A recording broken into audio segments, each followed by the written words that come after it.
En nombre de Pauta y la Cámara Chilena de la Construcción, les damos una cordial bienvenida al ciclo de encuentros Construyendo País, que hoy aborda la temática ¿Cómo traspasar la liquidez a la economía y a las empresas?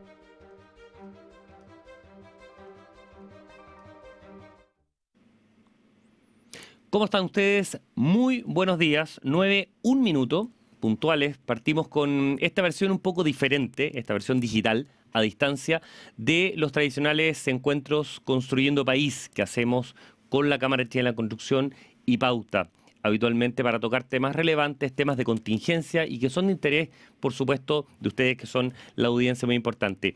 En un formato, insisto, distinto, en un formato probablemente muchos nos siguen desde sus casas, algunos afortunados nos podrán seguir desde sus oficinas, de sus trabajos. Estamos para tocar este tema muy relevante hoy día de cómo traspasar la liquidez a la economía y a las empresas. Quiero dar un especial saludo a AFP Habitat. Te invita a quedarte en casa y realizar lo que necesites en su sitio web o Habitat App. Urbano Proyectos, que juntos hacemos ciudad, y por supuesto a la Cámara Chilena de la Construcción, que son quienes presentan este Construyendo País Digital 2020. Antes de seguir, me gustaría dejarlos con el presidente de la Cámara Chilena de la Construcción, Patricio Donoso, para que nos dé un saludo de bienvenida y nos cuente también un poco el sentido de lo que son este tipo de encuentros Construyendo País. Patricio, muy buenos días.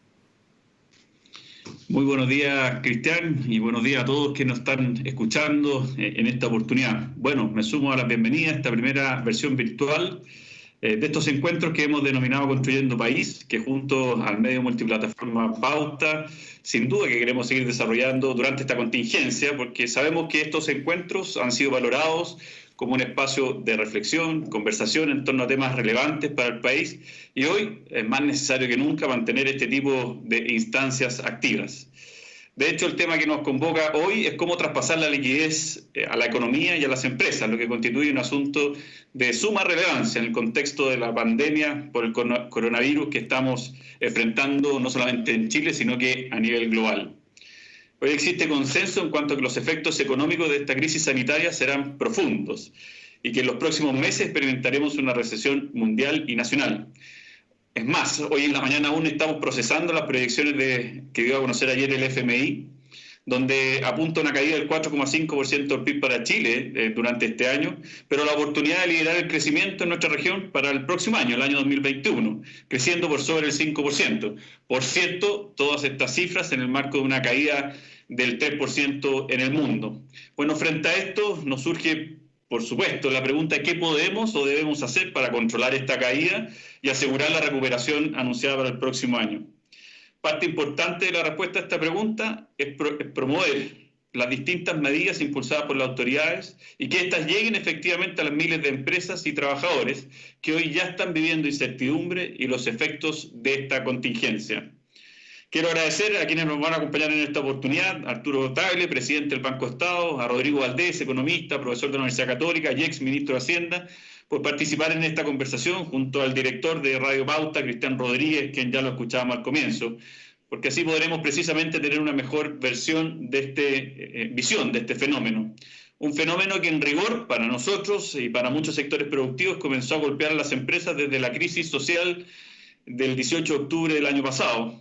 Esto provocó una caída brusca en la actividad y en las expectativas, lo que ahora se ha visto acentuado por la incertidumbre y las medidas de control sanitario, que inhiben nuevos proyectos, impiden la generación de ingresos y hacen urgente el acceso a liquidez y a nuevas líneas de financiamiento.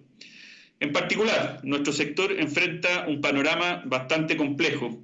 Estimamos que este año la inversión en construcción caerá un 10,5% y que se podrían perder en torno a 75.000 puestos de trabajo, ya que somos un fiel reflejo de las fortalezas o, como en este caso, de las debilidades de nuestra economía. Por lo mismo, nos hemos preocupado de que esta realidad, que es la realidad de la inmensa mayoría de los sectores productivos y de las empresas, se conozca, se debata y se construyan soluciones para quienes hoy están en serias dificultades. No cabe duda de que las medidas anunciadas por la autoridad serán claves para no transformar una crisis transitoria en una crisis permanente, lo que exige hacer todos los esfuerzos posibles para que den sustentabilidad a las empresas y estabilidad a los vínculos laborales. Es imperativo que se avance rápido, o más bien muy rápido, en la aprobación e implementación de este conjunto de medidas. Y es en la implementación en donde la banca tiene un rol protagónico. Para provocar esta conversación, cito textual las declaraciones recientes de uno de los invitados a este encuentro. Es importante que los bancos no solo participen, sino que se comprometan a participar. Se dice que en el sándwich de jamón con huevo, la gallina participa y el chancho está comprometido. Necesitamos que los bancos sientan lo que siente el chancho. Bueno, el mayor desafío que enfrentamos es que seamos capaces de trabajar unidos para salir de esta crisis. No hay otra forma de enfrentarla y no hay tiempo que perder. Muchas gracias, Rodrigo. Muchas gracias, Arturo. Muchas gracias, Cristian. Muchas gracias, Patricio, también. Estamos absolutamente en directo, 9:06 minutos. Ustedes nos están siguiendo a través de pauta.cl y cchc.cl en streaming para llevar, obviamente, esta conversación. Antes de partir con la conversación y con los intercambios, obviamente, de puntos de vista de Arturo Tagle y de Rodrigo Valdés, me gustaría dejar los invitados a una nota introductoria que de algún modo da cuenta de lo que ha estado en la discusión del sistema bancario, del sistema financiero y de cómo se puede irrigar de liquidez a las empresas en los últimos días. Y una vez terminada eso, partimos directamente con la conversación.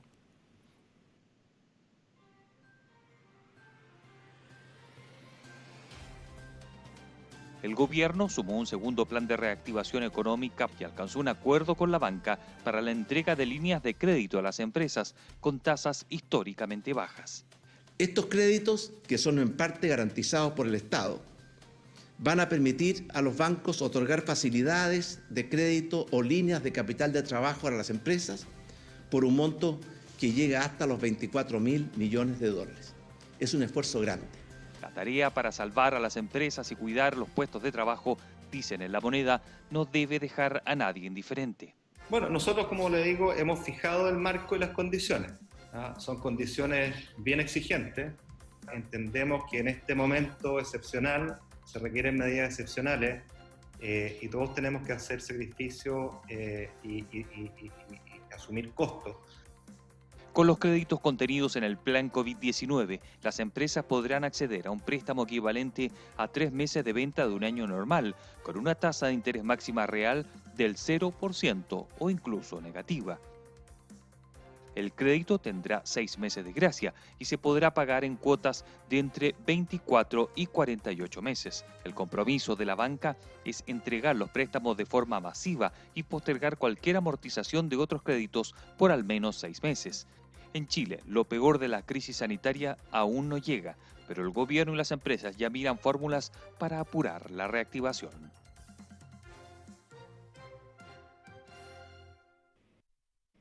Nueve de la mañana con 9 minutos, estamos en directo en la transmisión de este Construyendo País Digital 2020 y partimos obviamente con la conversación ahora con nuestros dos invitados. Le quiero dar la bienvenida, obviamente, como se las dio también el presidente de la Cámara Chilena de Construcción, Arturo Tagle, presidente de Banco Estado, y Rodrigo Valdés, ex ministro de Hacienda. Muy bienvenidos a este Construyendo País 2020, Rodrigo y Arturo. ¿Qué tal? ¿Cómo están? Gracias, Cristian. Buenos días. Partimos de inmediato, porque hay muchísimo interés de nuestra audiencia de ver e ir conversando algunos temas lo más acotados posible. Y yo quiero partir, Arturo, contigo, con algo que salió en la presentación que hizo Patricio y que también nos llegaron muchas preguntas vinculadas a eso, que tiene que ver con el timing de implementación. Acá es tan importante la medida, pero probablemente también la rapidez con que se implemente es muy importante. Y te lo quería preguntar con el tema de los créditos COVID-19, donde todavía no está el reglamento, donde todavía no está la última milla, por decir una manera, para la implementación. ¿Qué está pasando? ¿Cuáles son un poco los tiempos que ustedes están proyectando? ¿Cuándo deberían comenzar a extenderse los primeros créditos de esta línea? Bueno, en primer lugar, te vuelvo a saludar, Cristian. Saludo a Rodrigo. Privilegio compartir este foro con un expresidente de este mismo banco que estuvo sentado en este mismo escritorio y que sabe mucho de lo que pasa al interior de este banco. Y yendo directo a lo que me preguntas. Banco Estado, por ejemplo, y otros bancos venían haciendo préstamos de urgencia producto de la crisis sanitaria. Y, por cierto, una vez que se anuncia este acuerdo con la banca, y se inicia la tramitación de un proyecto de ley, se frena mucho el proceso. Por lo tanto, aquí yo hago un llamado a la urgencia de aprobar esto, porque en la incertidumbre creo que es el peor momento, esta incertidumbre de una línea mejor que viene en camino y por lo tanto hay que esperarla, pero las empresas necesitan dinero y necesitan liquidez hoy. Entonces, tiene que ocurrir aquí primero dos pasos. Uno, aprobar la ley. Avanzó ayer en la Comisión de Hacienda del Senado, donde me tocó estar. Entiendo que hoy votaría la sala. Y después Cámara de Diputados, donde también me tocó estar ayer en la Comisión de Hacienda. Y luego la dictación de un reglamento. Yo entiendo que el Ministerio está trabajando aceleradamente en tener el reglamento listo, de manera que una vez que haya ley, el reglamento esté ojalá al día siguiente. Yo aspiraría a que esta semana podamos tener ley. Y si esta semana tenemos ley, afinamos todos los procesos la próxima semana y si todo anda bien, viernes de la semana siguiente podrían estarse cursando en la banca los primeros créditos. Yo entiendo que esa es la urgencia con la que tenemos que actuar.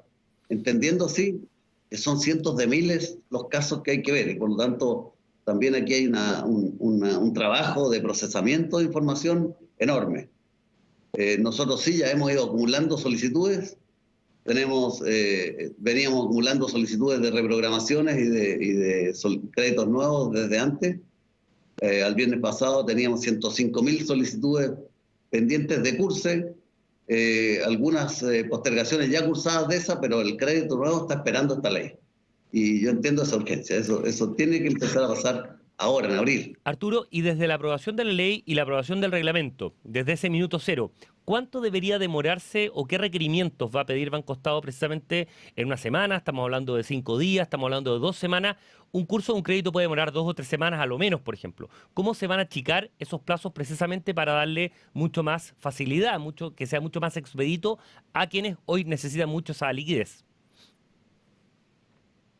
Bueno, como decía, hay solicitudes que ya están presentadas y por lo tanto ya están siendo analizadas. Y están ahí, a puertas, en la puerta del horno. Nosotros como Banco Estado jugamos dos roles. Somos administrador de FOGAPE y es una unidad del banco que administra FOGAPE. Y también otorgamos créditos. Otorgamos más del 45% de los créditos que se daban tradicionalmente con FOGAPE los daba Banco Estado. Pero yo creo que el análisis se puede ir haciendo ya y estar listo. Las condiciones de los créditos son muy estándar. No hay mucho que estructurar y por lo tanto los primeros créditos yo creo que no va a tomar muchos días. Yo creo que al igual como lo está haciendo Banco Estado, los otros bancos deben estar haciendo lo mismo. Lo que tendrá que ocurrir una vez que está todo aprobado es solicitar el cupo FOGAPE, enviar la información, el reglamento hemos pedido que sea lo más simple posible, la información requerida para inscribir un crédito en la garantía FOGAPE e inmediatamente poder cursar. Perfecto. Rodrigo, quería preguntarte un poco de las declaraciones tuyas ayer. Algo ya comentó el presidente de la Cámara. Es un poco el símil de lo que dice Argentina, que en tango se necesitan 2 para poder bailarlo. Te quería preguntar, en la práctica, los créditos COVID-19 van con una tasa de 3,5 máximo. De algún modo no van a tener spread, porque tienes la TPM, por un lado, que actualmente está en 0,5, más una inflación prevista, que debería estar en torno al 3%. Por lo tanto, ¿cuál es el incentivo real? ¿Cuál es el incentivo efectivo que tienen los bancos para efectivamente prestar hoy dinero si es que tienen clientes más riesgosos por un lado y si es que efectivamente no están obteniendo un spread por esa extensión de liquidez que están dando?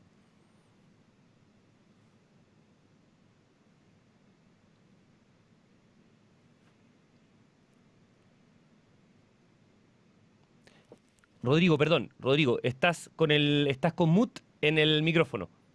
Ahora sí. Ahí te escuchamos perfecto. No, bueno, gracias primero por la invitación. Hola Arturo, hola Pato, hola Cristian. Hay que ser bien cuidadoso con apretar demasiado los spreads y hacer esto algo que sea inconveniente para los bancos.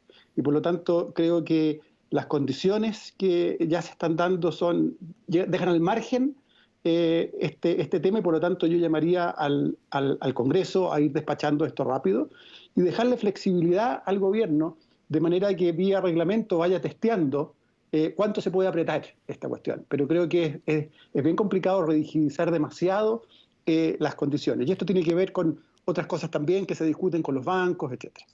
Ahora, el punto de fondo, y aquí viene la parte donde yo espero que la autoridad no sea solo un tema de darle incentivo a los bancos, sino que también le apriete el dedo chico y se lo doble si es necesario, que es que hay un tema que llamamos externalidades, nosotros los economistas, en la situación actual.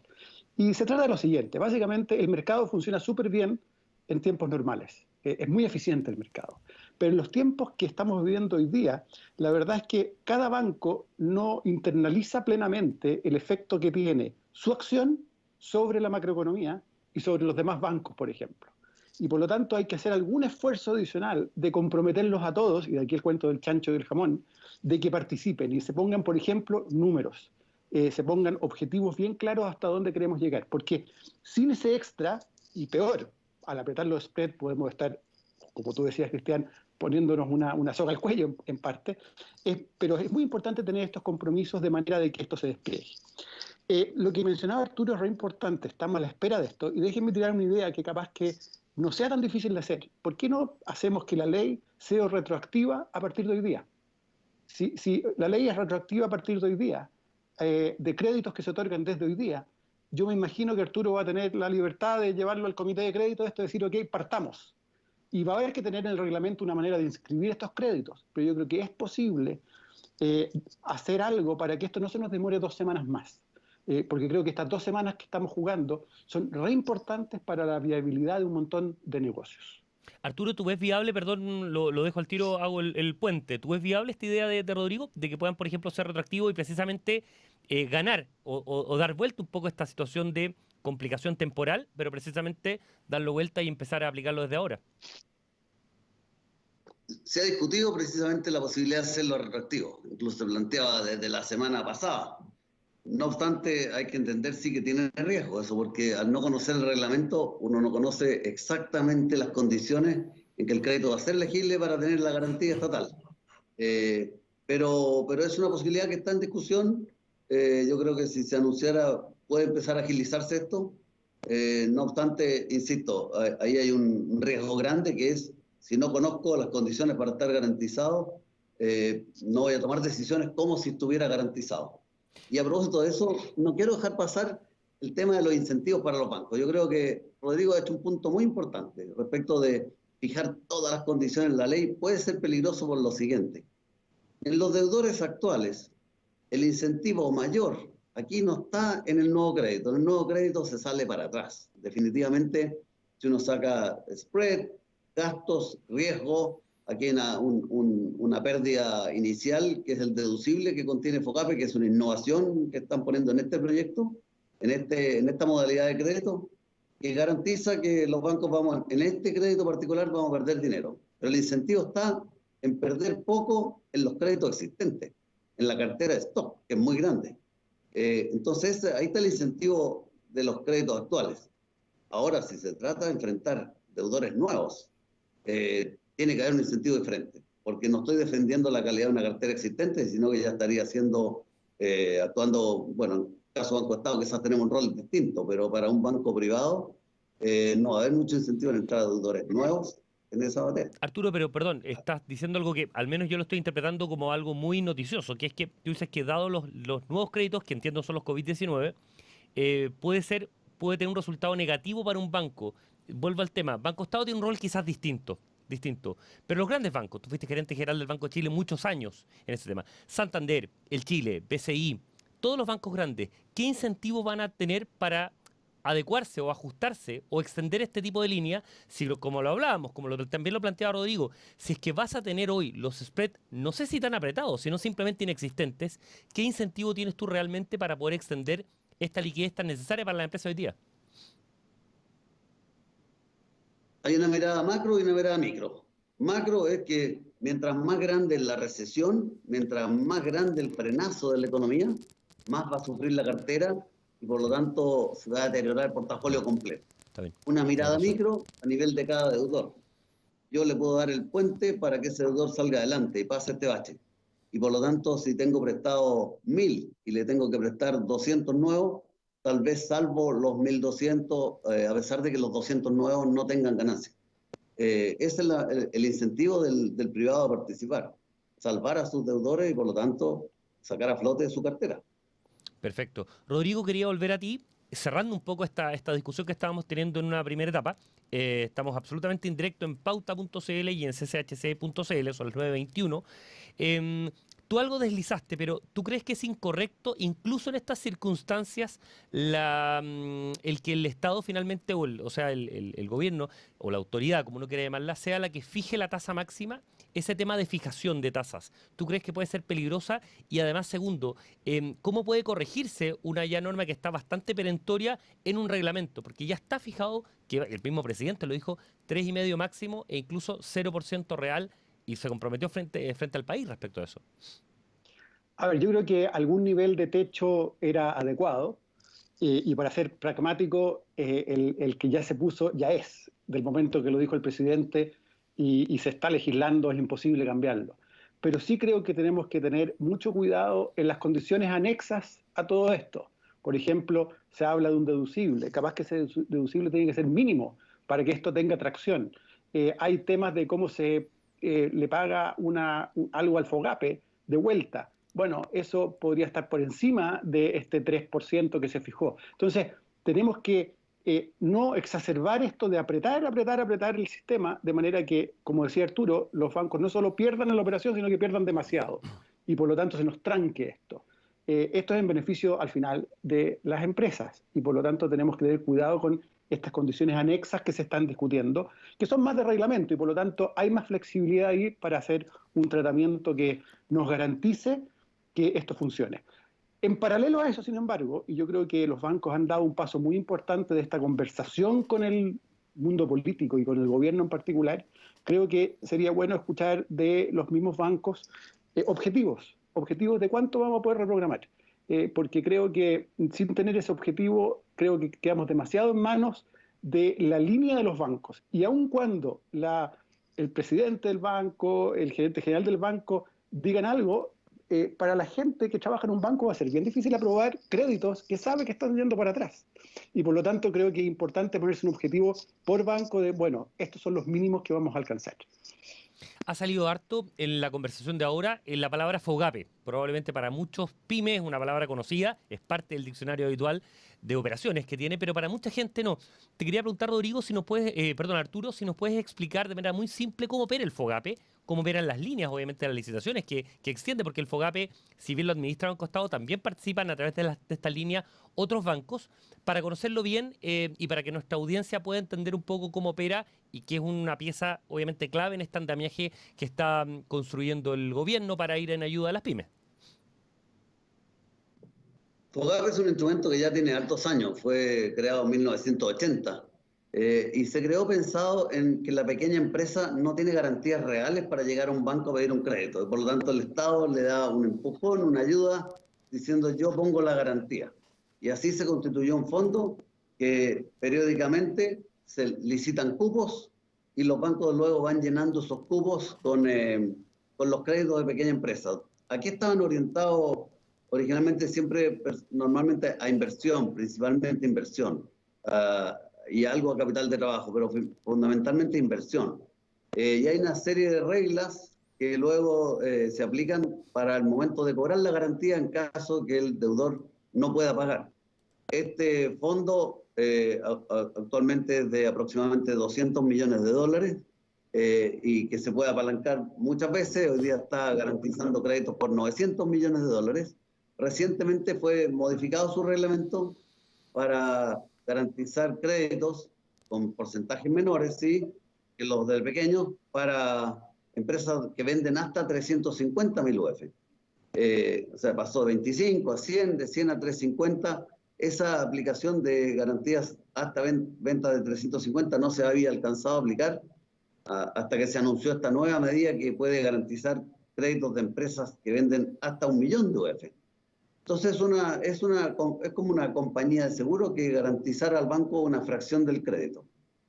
Así funciona en la historia esta que tiene desde 1980 ha funcionado, disculpen, de una manera que el deudor paga la prima del seguro, o la comisión que llamamos en FOGAPE, con lo cual remunera a este fondo. Este fondo vive entonces de las remuneraciones de los créditos que sí se pagan y pagan los siniestros, por decirlo así, que son los créditos que no se pagan. Perfecto. Preparando ayer, Arturo, la pauta de preguntas, un poco la conversación que íbamos a tener hoy día con ustedes, hubo una duda que me llamó mucho la atención de un par de personas que tenían un desconocimiento de cómo operaba el FOGAPE, y finalmente las garantías FOGAPE son siempre ex post, no ex ante. Vale decir, el crédito que entra por FOGAPE también tiene que someterse a una evaluación comercial.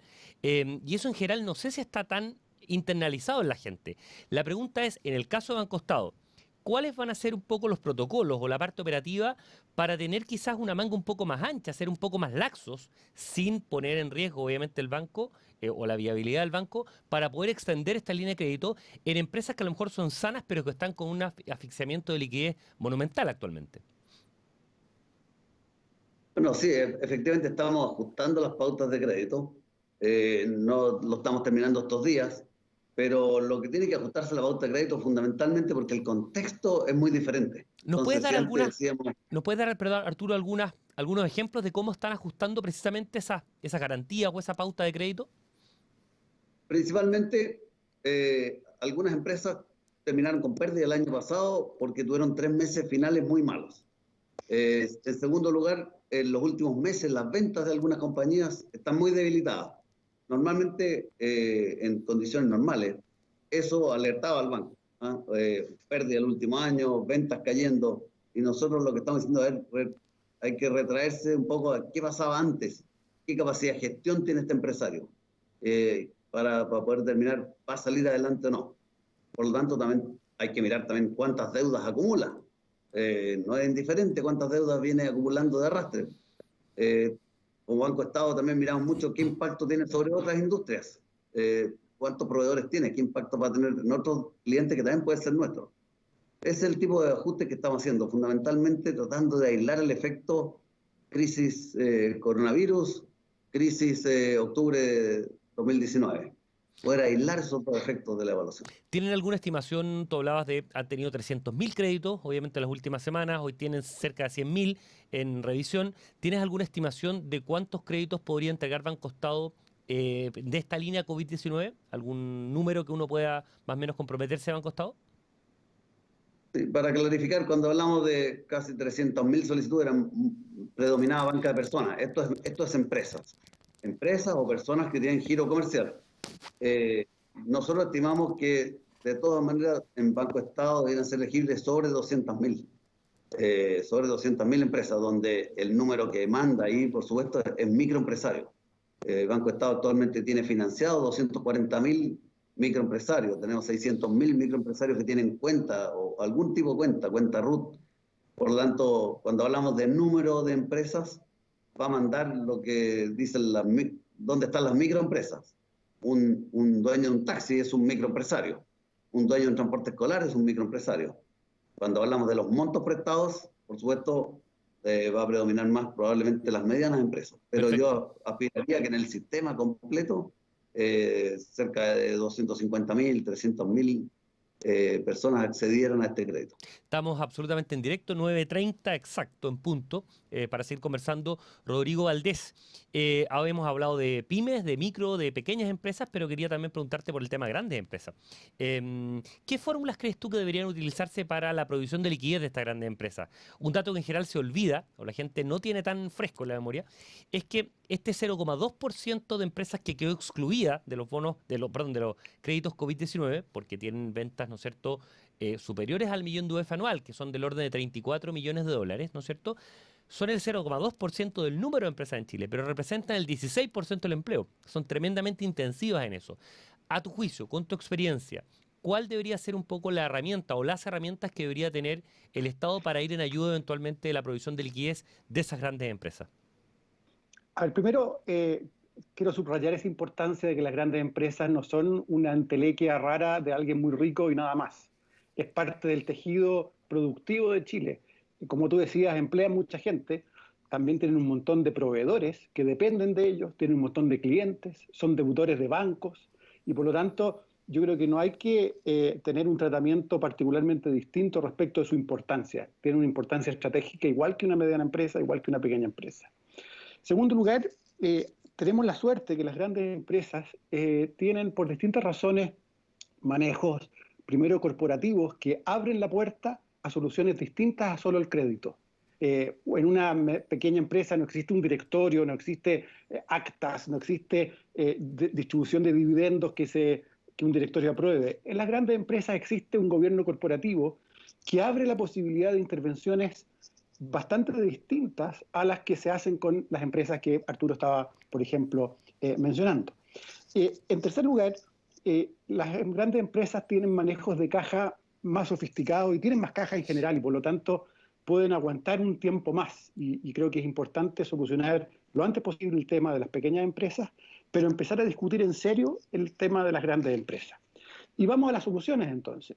Yo creo que aquí no hay que reinventar la rueda. Lo que se ha hecho en prácticamente todas las partes donde se ha ido a ayudar a empresas que tienen que pasar un bache complejo, porque si fuese solo liquidez, ellos pueden ir al mercado a buscar liquidez. La verdad es que es cuando existe cierta duda de solvencia también. Y es una apuesta del país por decir, saben que esta empresa va a ser solvente, es estratégica para Chile y por lo tanto la vamos a cuidar. Y en ese caso, lo que se ha hecho en otras partes generalmente es inyectar capital estatal a partir de estructuras que mantienen el control de la operación de la empresa en sus dueños, pero al mismo tiempo cautelan que la plata se use bien y sea el fisco el primero que se pague una vez que la empresa flota. Lo típico en este caso, técnicamente, se llaman acciones preferentes, ¿no? En que es un tipo de acción que no da muchos derechos políticos, hay que estructurarla. Derechos políticos me refiero a cómo se maneja la empresa, no en votación política general. Y eso produce una inyección de fondos a la empresa, la hace más solvente y eso puede movilizar además platas en el sector privado. Creo que el diseño que el presidente enunció el fin de semana, porque no me atrevo a decir que sea un diseño completo, que el que lo haya dicho, que es básicamente cambiar el seniority o cuán senior son los distintos tipos de deuda, creo que es una solución para empresas que están un paso más allá y ya están quebradas, básicamente. Es lo que hacen en Estados Unidos, por ejemplo, con una empresa completamente quebrada. Creo que esa solución tiene cosas buenas, pero también tiene peligros de acelerar quiebras, tiene complejidades que básicamente descuidan a los acreedores y creo que cuidan demasiado a los accionistas actuales. ¿Y por lo tanto yo preferiría una estructura más parecida a lo que se ha usado, por ejemplo, en el caso de los bancos en la crisis internacional, en el caso de las automotoras en Estados Unidos para la crisis del 2009, lo que se está usando hoy día con líneas aéreas en distintos países. ¿Y cómo manejar el riesgo, Rodrigo? Porque nosotros, por ejemplo, el fin de semana entrevistábamos en Pauta a Rolf Lüders, con bastante experiencia en este tema, y planteaba que efectivamente el tema de capitalizar empresas a través de acciones puede ser una salida razonable, pero también tiene un riesgo muy importante por el escenario de pérdida, que uno nunca de manera bien intencionada lo prevé, ciertamente, pero puede ocurrir. ¿Cómo se pagan esas acciones? ¿Se pagarían de un flujo preferente, por ejemplo, por ventas, por utilidad de la compañía? ¿Cómo opera internacionalmente la experiencia que tú has visto? Por utilidad. A ver, yo creo que primero en esto todos los dueños y los acreedores tienen que tener una pérdida inicial, en el sentido de que no es un negocio común y corriente. Pero una vez que se hace la reestructuración pequeña de la deuda o más grande de la deuda, lo que hacen los estados es básicamente tener un tipo de acción que se pone delante de las acciones de los dueños y por lo tanto se va pagando antes que los dueños. Y eso se puede estructurar de muy distintas formas. Aquí los abogados son los que tienen que hacer los diseños finos. Pero lo que yo quiero decir es que no reinventemos la rueda. Esta rueda existe en el mundo, ha funcionado. Traigamos a los que han hecho estas estructuras en otras partes, hagamos la conversación política de por qué es necesario o no, porque quiero también validar visiones que dicen, ¿saben qué? No, las empresas en el ciclo deben también algunas quebrar. Yo estoy más por ayudarlas. Yo creo que hay empresas grandes que tienen suficiente importancia, que creo que vale la pena tomar ese riesgo. Y es un riesgo votado, porque es la magnitud de las acciones preferentes que se emiten y que se pagan por parte del Estado. Quizás también se puede ampliar esto. Nosotros tuvimos una experiencia interesante con el capitalismo popular, con los bancos. Los bancos, se dice habitualmente que fueron salvados por Chile, ¿no? No es verdad. La verdad es que lo que salvamos fueron los depositantes de los bancos. Los dueños perdieron los bancos completamente. Arturo puede contar más de cerca la historia del Banco de Chile, por ejemplo. Pero los dueños del Banco de Chile en el tiempo del 82 perdieron el banco. Punto. Bueno, hay que también aprender de la experiencia de ese capitalismo popular, que es otra forma de ir metiendo también una salida para el Estado. Ahora, el 82 no sabíamos tanto como sabemos ahora. Y vuelvo al tema, preguntémosles a los expertos que le ha funcionado en el mundo en intervenciones súper complejas, de bancos grandes, de automotoras grandes, que funcionaron bien para el fisco y que salvaron a esas empresas. Arturo, te quiero pasar la posta en esto. Han salido muchas ideas, efectivamente, en la prensa, distintos analistas. Compra de acciones ha sido una de las propuestas más claras. Capitalismo popular. Ayer, por ejemplo, el Mercurio dio una carta respecto de ciertas luces de esto. Préstame directamente. Bonos subordinados también algunos han planteado. ¿Cómo ves tú, con la experiencia tuya de ser un ejecutivo bancario de tanto tiempo, habiendo trabajado también en el regulador, obviamente, este tema, cómo ves un poco esta mirada a nivel de grandes empresas? ¿Cuál debería ser la salida o las herramientas que tú crees que pueden ser más idóneas para precisamente darle liquidez y solvencia a estas grandes empresas? En primer lugar, debo decir que concuerdo con Rodrigo en que no hay que tener complejos aquí. Las empresas grandes tienen muchas repercusiones.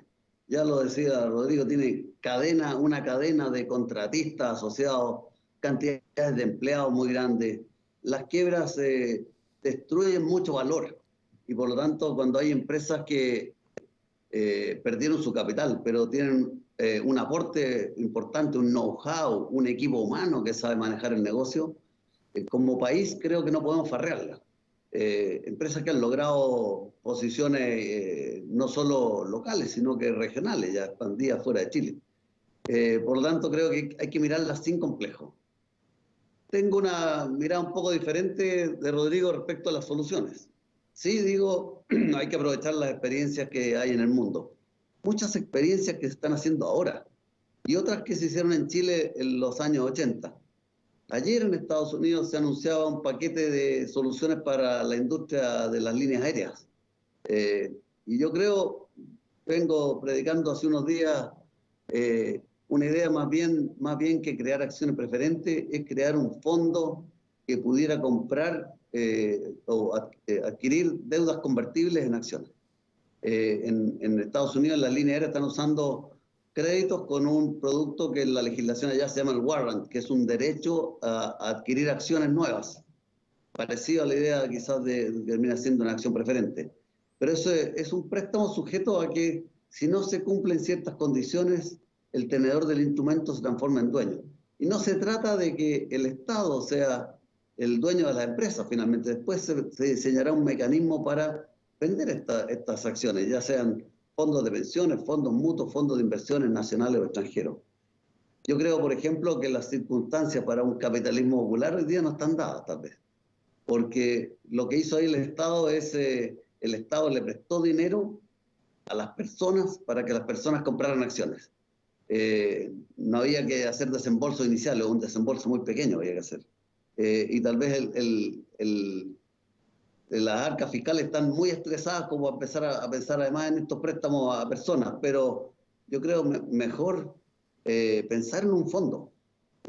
Lamentablemente, yo creo que los grados de libertad que hay en Chile para que organizaciones fiscales participen de soluciones muy ingeniosas es muy bajo.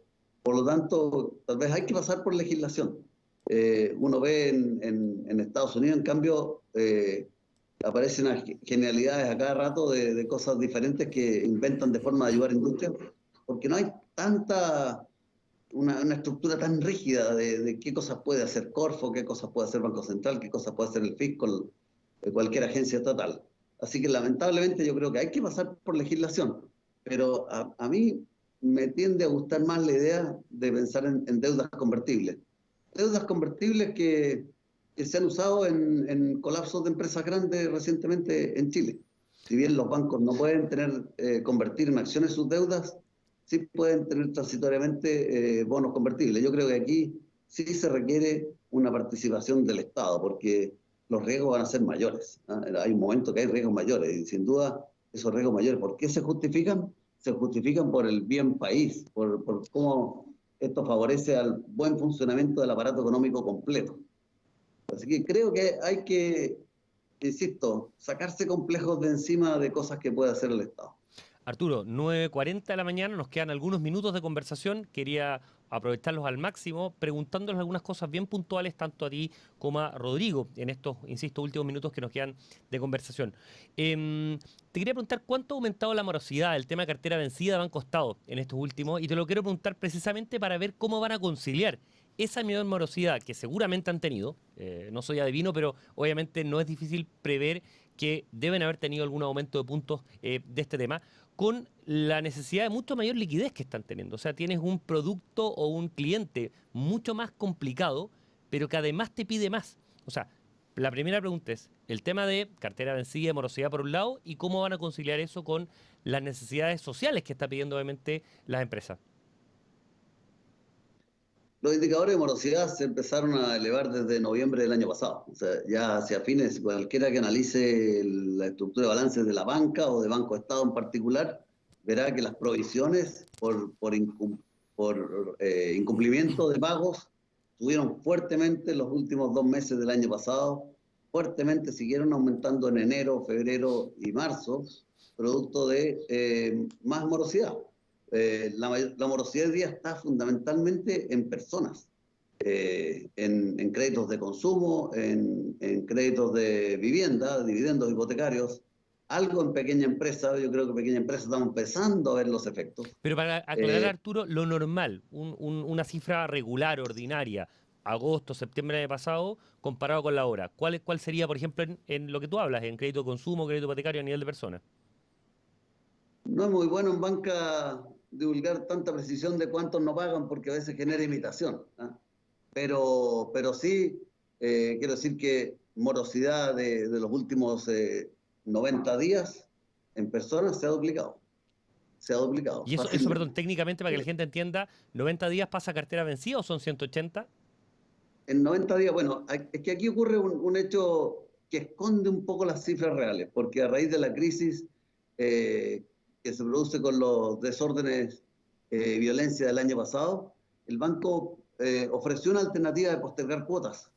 Entonces, eso escondió la morosidad por 3 meses. Claro. Y la verdadera morosidad la estamos viendo ahora en marzo, cuando ya tocaba pagar la cuota, la cuarta cuota, después de que un dividendo hipotecario se había postergado, un crédito hipotecario había postergado 3 cuotas, o una tarjeta de crédito se había postergado su vencimiento, o se había puesto pago mínimo 0. La verdadera morosidad la vamos a ver marzo y abril.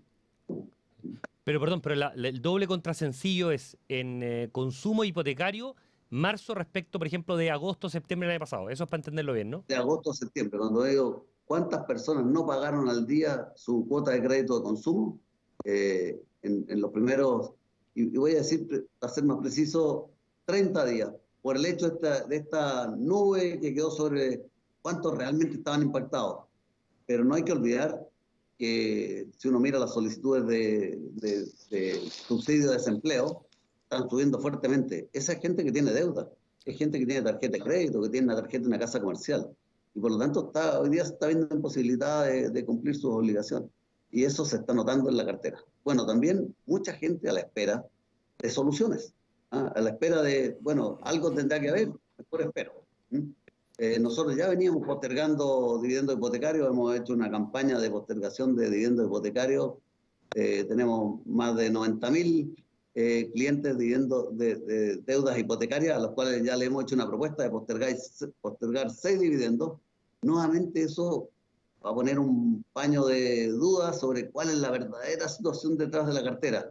Pero en estas circunstancias pensamos que es razonable pasar el bache y permitir, aunque alguno tal vez se cuela, que no necesita postergar y también posterga, creo que el remedio es mejor que simplemente enfrentar la enfermedad. Rodrigo, quería cerrar contigo la última pregunta, estamos casi en el tiempo que nos habíamos comprometido tanto con ustedes como con nuestra audiencia en este tema. La ministra del Trabajo, María José Saldívar, dio una declaración que no sé si pasó tan perdida, pero a mi juicio es muy, muy relevante. La dio en el Mercurio el día lunes y dice: con la situación económica que vivimos, es muy complicado establecer un aumento en la tasa de cotización con cargo al empleador. ¿Compartes este incremento, que este incremento debería diferirse, retrasarse por un lado, estaba de algún modo comprometido en la discusión, y si crees que hay otras propuestas que hay que desechar o simplemente volver a discutir, el tema de las 40 horas, por ejemplo? ¿Cómo ves esas propuestas en el actual escenario económico? ¿Deberían ser un poco postergadas quizás para no meter más presión al empleador que ya está con un estrés muy importante?